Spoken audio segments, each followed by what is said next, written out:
Hi, the show is going to start in 30 seconds, I promise. Just here to say, SCTRT is free to everyone, no charge, ever. If it were up to me, there'd be no such thing as money. There are much better ways to organize the collective. But until that time, we still need to turn on the lights and run the equipment, So, please contribute whatever amount you can to make this show possible. Just go to the website, charlesbursell.com, and click on the link. Thanks.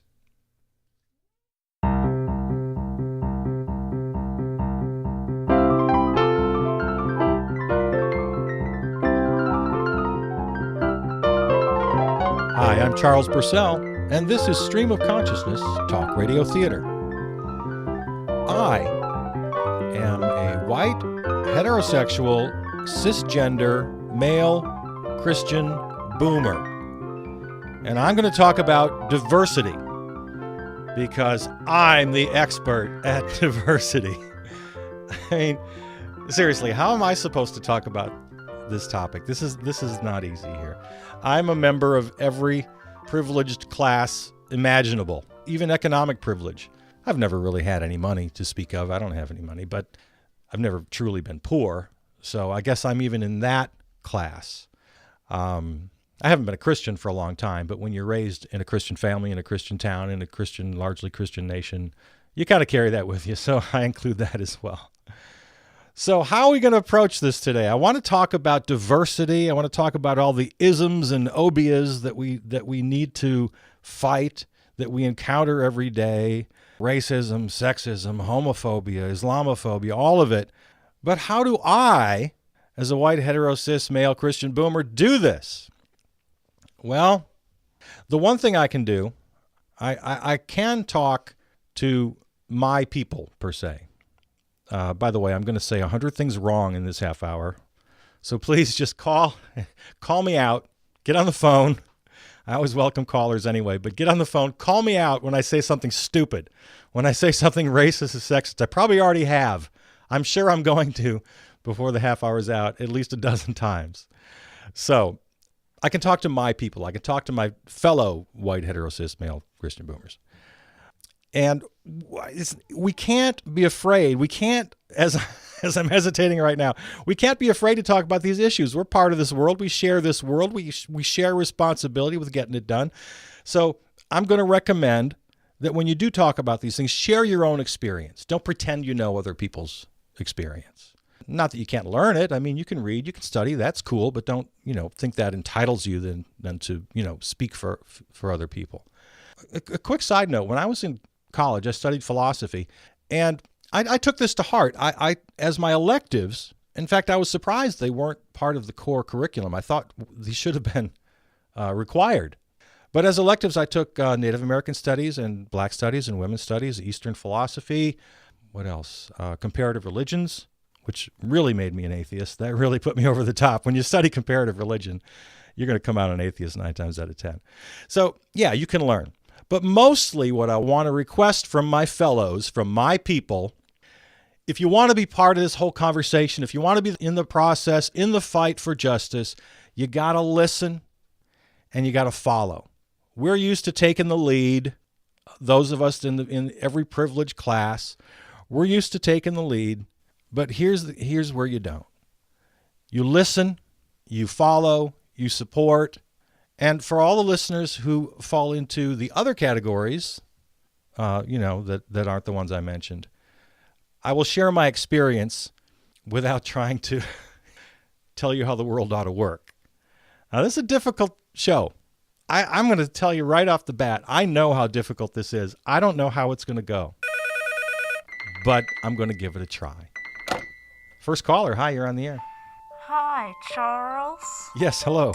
Hi.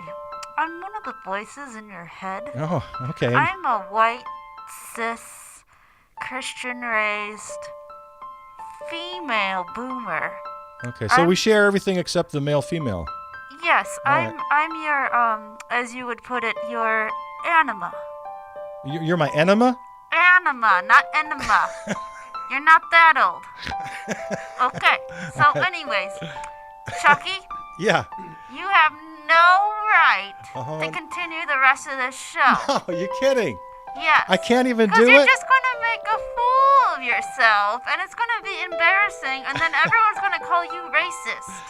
Well, I'm willing to take that risk. What do you suggest I do otherwise? Should I just shut myself off? I would suggest you to cross your legs. Yeah.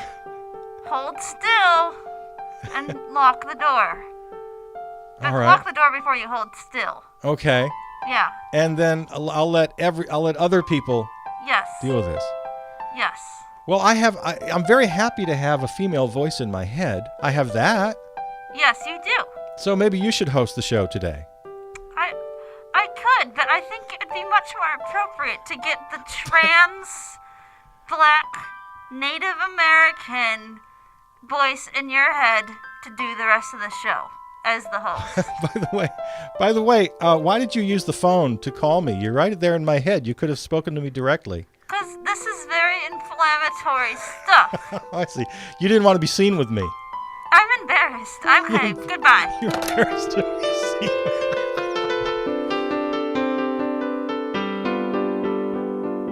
Okay, y'all, and welcome to the first meeting of the Trans Black Native American Book Club. Gather round. Sitting Bull over there, can you read the meetings from the last notes, please? Yes, we arrived, we took down our names, and we began discussing the book after you passed out some coffee.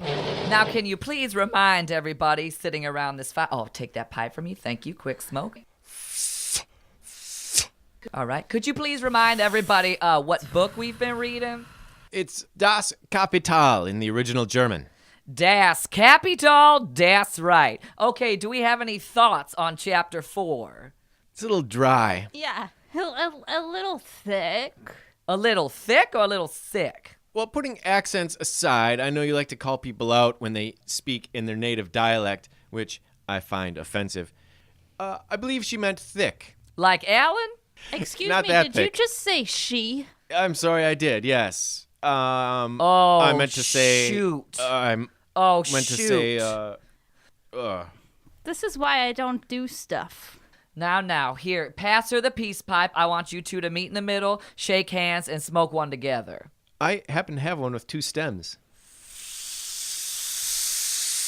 I believe the appropriate thing would be to ask what your preferred gender pronouns are. Oh, I'm sorry, we totally Jane's skipped that. We here. forgot Oh, that. Jane's here. Okay, everybody. Jane knows how people like to be treated because Jane grew up in suburbia. Jane is Caucasian, and Jane comes from a good Okay. family. Tell us how to act, Jane. I don't mean to say that. I just say that perhaps Alex would like to tell us what your preferred gender pronouns are. I prefer lizard, lizardzerst, and lizardists. There we go. Okay, Alex is straight up messed up right now, so I don't know what any of that means. But Jane, this is your first meeting. You don't walk in here telling us how to act or how to ask questions, okay? All right, I'll be in the corner reading Das Kapital. Okay, thank you, Jane. Okay, Sitting Bull, let's take these meeting notes down, and we will see you guys next Jane week. is in the corner, and thank you. I told you this was going to be tough today. It's not going to be easy. I'm taking on this challenge. Let's see how it goes. Got another caller. Hi, you're on the air. Hello. Hello, yes, how are you? Sorry, I didn't expect you to answer so soon. Really was expecting more of a dial tone on that one. Okay. Question for you, Charles. Yes, sir. Okay, so I was just at the DMV the other day. That is the, tell you the truth, I don't know what it stands for, but that's where they That told would be me the to go. Department of Motor Vehicles. Okay, so there was a question they had to ask me what ethnicity I am. Right, So yeah. I'm just wondering, Check the box. when you check the box, scribble in the circle, circle a sphere, square a dot. I don't know what these And kids you are weren't doing. sure how to identify yourself? Wasn't sure how to identify, so I just crumpled up the paper and tossed it back at the nice Mexican lady. Well, you could identify her all right. How did you know she was Mexican? Well, you know, I'm not good at looking into mirrors. I'm better at looking straight through the windows Isn't at that other the people, you truth? know what I mean? Isn't that the truth So for most just of wanted us? to get your opinion. Do you ever circle a dot or fill in a bubble, or do you just say, I prefer not to answer? Circle a dot, fill in a bubble. But first, that went by so quickly. I want to repeat what you said because it's a theme for the show. I'm better at looking at other people through windows than looking at myself in the mirror. Yeah. I didn't want to let that go without giving it its proper. Well, shoot. I was really hoping you were going to breeze over that one. That was pretty good. Okay. I think we can just shut down the show. You've just put the nail right in it.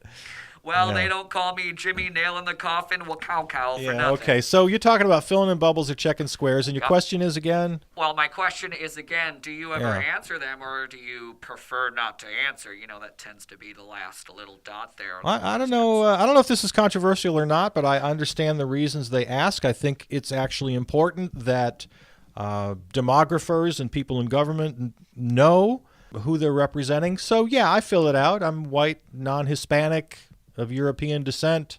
You know, whatever they got that describes me. Yeah, I fill it out. Well, I'm happy to hear that. Maybe sometime we could grab some coffee and you could look through a window at me and tell me what to fill out. Okay. I'd love to. Thanks. All right, I'm going to finish up in the bathroom here and we'll yeah. chat later. You didn't. All right. Yeah.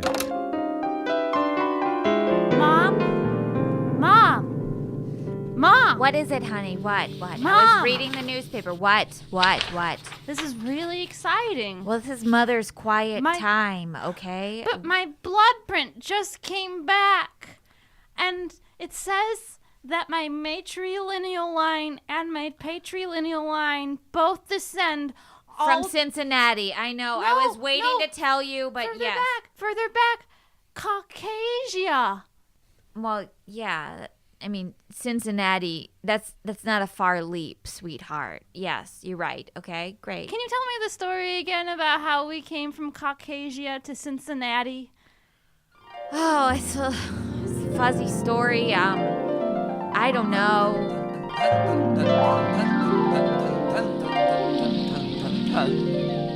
Caucasia, the land of the blank. Caucasia, the land of the empty portrait. Hello, my friends of Caucasia. It is come time that we rid these lands and we move to the distant future of Natai. Caucasia representative Ubuntu, please come up to the podium and give us your thoughts on the pending doom. Our crops aren't growing anymore. And I hear there's good soil somewhere else. So let's just go, maybe. What another intoxicating public speech from our representative. Secretarial Unsaiga. Hey! Thank you. See, now thank you. That is the attention I am looking for. I feel like that's a jab at me. Cincinnati will heal our land. It will heal our souls and bring big kahune into the coffers. Thank you, and welcome aboard. He's just making up words, though. Yes, but he have nice big graph to prove his point. Something last speech failed to bring to the table. Okay, everybody, on these boats. Action point number 1, when we get on boat, start going to town on each other. We need to populate Cincinnati as quickly as possible. Caucasia pride! Caucasia pride! Caucasia pride! That's how I assume that it happened, sweetheart. I don't really know for sure. I just was speculating. Can we do some needlepoint Caucasia pride patches now that we know our history? Pride is a really weird word for that. 'Cause we're like, okay.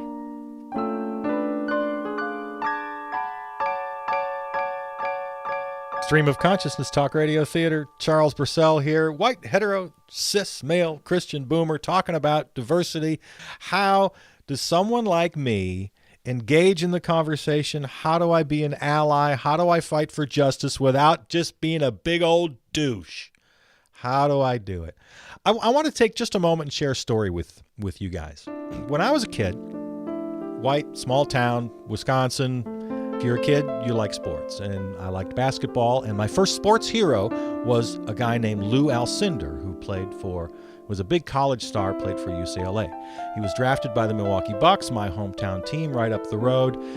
with the team. I think in his second year they win a championship. I'm 13 years old. That's a good age to be when your team wins a championship. You're excited. It stays with you for the rest of your life. And so Lou Alcindor is my hero, right? My first sports hero. The very next day, after they won the championship, they beat the Washington Bullets in 4 games straight. The very next day, I read in the Janesville Gazette, which I delivered every day as a paperboy, that Lou Alcindor is changing his name to Kareem Abdul, and I'm looking at it, Jabbar? No, of course, Jabbar. Kareem Abdul-Jabbar. And I guess I was a little too young to get the whole Cassius Clay to Muhammad Ali thing. I didn't really catch that. So this is the first time I'm hearing about how African Americans, many of them, have slave names. Alcindor was the name of the family who owned his people, so he's ridding himself of his slave name and taking a Muslim name, which he had converted to Islam in college. So he's my hero. And I'm learning about this, and I think this is just the coolest thing in the whole world, all brand new for me. He did another thing while he was in Milwaukee. There was no good jazz in Milwaukee at the time. This is 1971 or 2, something like that. There's no jazz on the radio, so he took it upon himself to go to one of the radio stations and say, listen, I'll do a couple-hour show once a week, and I'll play jazz. So I'm a kid. Abdul-Jabbar is my hero, so I listen. And there's this guy who I never would come across in my own life, this young, really intelligent black man teaching me about Thelonious Monk and Coltrane and Charlie Parker. And this is like life-changing stuff for me. I'm not exactly sure the point of this story, except that as a member of the oppressive class, I will always be grateful to Kareem Abdul-Jabbar, who of course has gone on to become this great sort of public intellectual, and he's a very respected guy. So I just wanted to share that story. And I guess what it means is it reinforces my advice to, as I'm calling them, my people. Listen, learn, follow. Caller, hi. Hi, Charles. This is Elaine. Elaine, hello. Hi. I just have to tell you that I could not agree with you more. You see, last Thursday, my car started to have a bit of this thing where it went and smoke was coming out of it. And Did you think you were calling the car guys? no. Oh, I'm sorry. Okay, go ahead with your story. I apologize. No, it's fine. It's fine, Charles. All right, okay. You know what I did? I pulled over.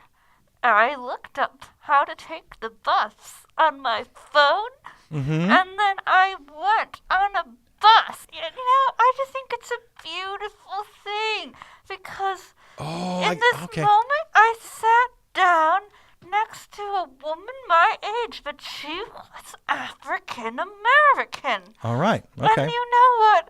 I just took advantage of the situation, because how often does this happen? I took a moment and I said, hello, my name is Elaine. Uh-huh. I am having car troubles. What's your name? Why are you on the bus? And could you tell me a little bit about what is it like to be African American? How did that go?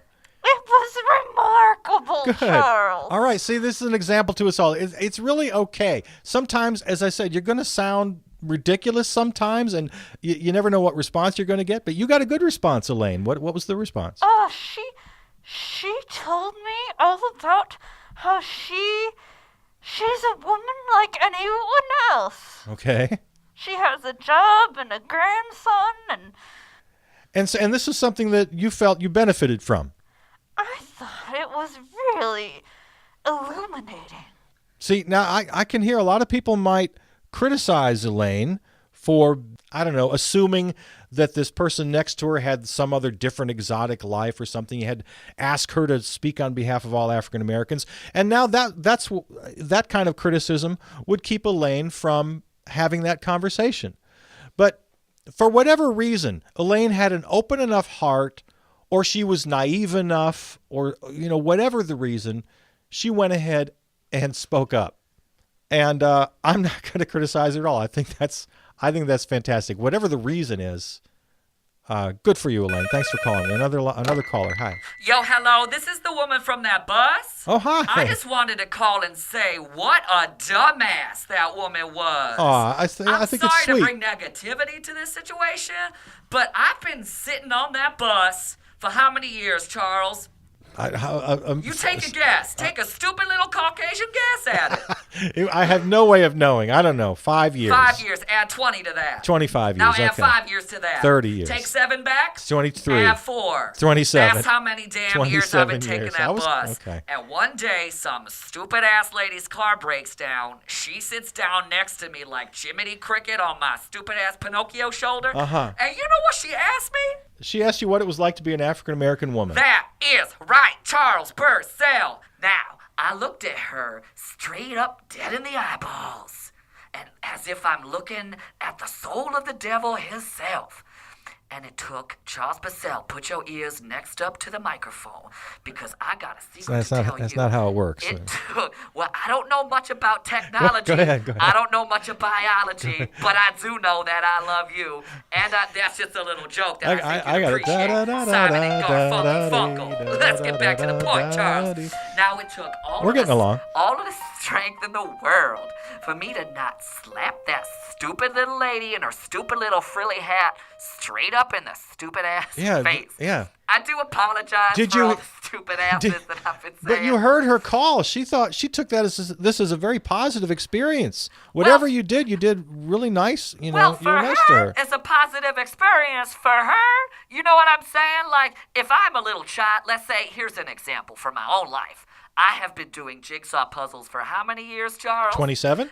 You nailed it. I figured you would learn, Charles. You a good man.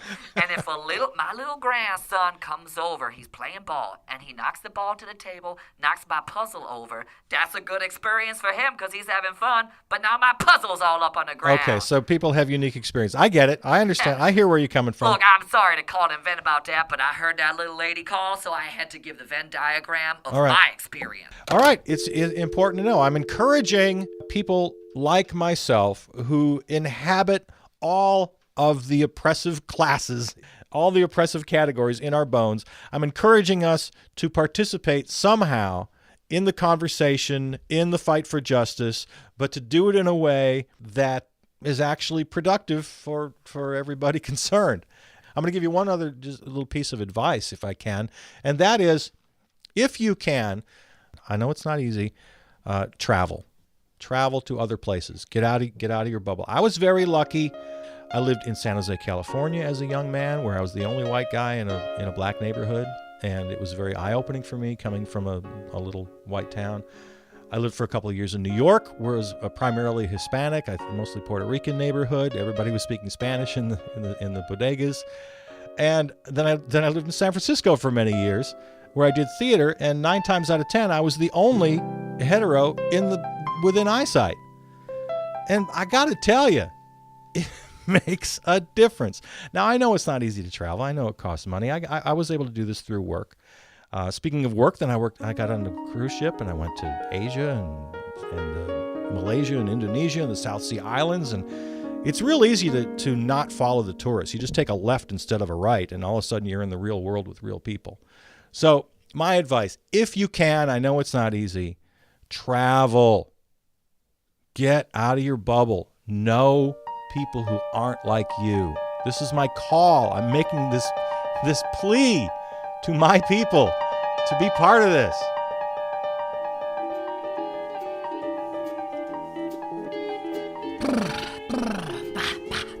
I love your warm-up. Oh, thank you. I love the way that your body moves and communicates. Oh, yeah, it's this silk Hawaiian shirt that I just got from that hut down the beach. Oh, that hut is my favorite hut. I love Waikiki. Oh, wait, look at DeAndre. Look who's coming down the hallway. It's the straight person. Oh, well, don't make fun of her this time. I mean, she's got a heart. Oh, hey, how's it going? Hey, good afternoon. Hi. Oh my God, hey, I love the way that you act and stuff. Psst, tone it down. Sorry. Thank you. I was just at the beach, coming in to make some lunch. Probably some tuna fish or ham and cheese, whatever's in the fridge. I don't Oh, I don't really? know. You eat tuna too?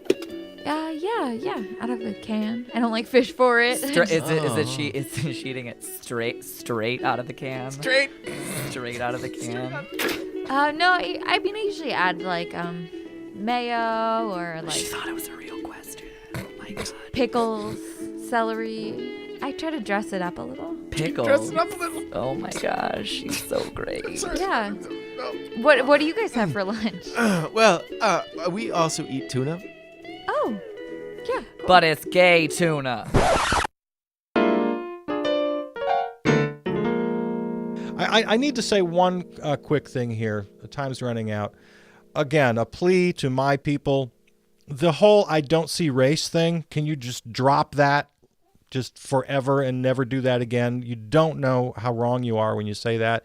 You don't know how ridiculous you sound. We're all human beings. I don't see race. I'm the least racist person you'll ever meet.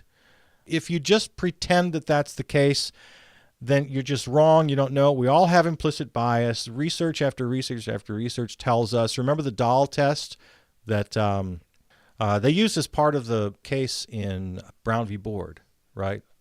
Thurgood Marshall was the litigator there, where the little white boys and little white girls and little black boys and little black girls had the same response to black dolls. The black doll is not as pretty as the white doll. You know, that whole thing. They just redid that test a couple of years ago, and they got the same results. So just get over that I don't see race thing. It's there. If I'm a man and that's a woman over there, or a trans, or whatever the person is, they have an identity. If you ignore that identity, you're just basically creating an empty shell, and then you fill that empty shell with your own expectations, and then they don't meet your expectations, and you're disappointed, and you're confused, and you're fearful, and just get off of the I don't see race thing. Get off of it. All right, just coming to the end. Looks like we have a caller. Is that right? Yeah, hi. Yeah, Charles Bursell. I just wanted to call and tell you that I don't give a rat's ass about race or not race, and here's why. Because I'm the most racist son of a bitch you're ever going to meet. Oh, there he goes. And you know why I'm the most racist son of a bitch you're ever going to meet? Because America is full of bloody wimps. You're all a bunch of panty wastes. I could take all of you down right now. You're all the same to me. You're pasta. You're mashed potatoes. You're nothing like me and the Spartans. I hate to end the show on that. Let me see if we have any other... another caller. Can you send us out on a happier note than that? Yeah, listen, I'm George's husband. I think George just called in. Oh! Nope, George, it's fine. Take your medications. Look, I just want to apologize for him. He's been off his meds a little bit lately, and, but to, I don't know, leave us on a happy note, I really, really like your show, and your hair is inspiring to me when I watch you walk down the sidewalk, and I see you. I see you as a person. I see you as a Caucasian, heterosexual, cisgender. Yeah, that's me all over. And that hair, that cisgender hair. Yeah, we have the best hair. George, no. George, no. Okay, I love you, Charles. All right, thanks for the call. Thanks for sending us out happily. Thank you. Yeah. I love you. All right, yeah. I love you. I love you too. Oh my God, he said it, George. It's Stream of Consciousness Talk Radio Theater. The SCTRT players, Krista Jarzinski, Anja Not Anja Seeger, The Scrouse, and Jonathan Wachala. Music by Peter Donalds. If you want to listen to the show again or recommend it to friends, we're on most of your favorite apps and platforms, including Apple Podcasts. What you want to do is search for Charles Bursell Presents, and we'll pop right up. Or even easier, just go to our website. There you're going to find links to everything, and you can listen right there to every show since the beginning of time. That's charlesbursell.com. Of course, you can follow on Facebook and Twitter and all of that. So, see ya.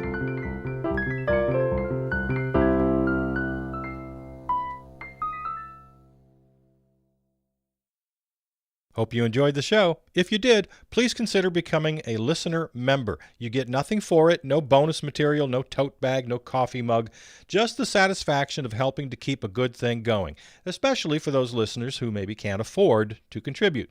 Underwriters are also welcome. That is, if you're cool, you don't pollute or screw anybody. Go to the website, charlesbursell.com, and click on the appropriate link. Thanks.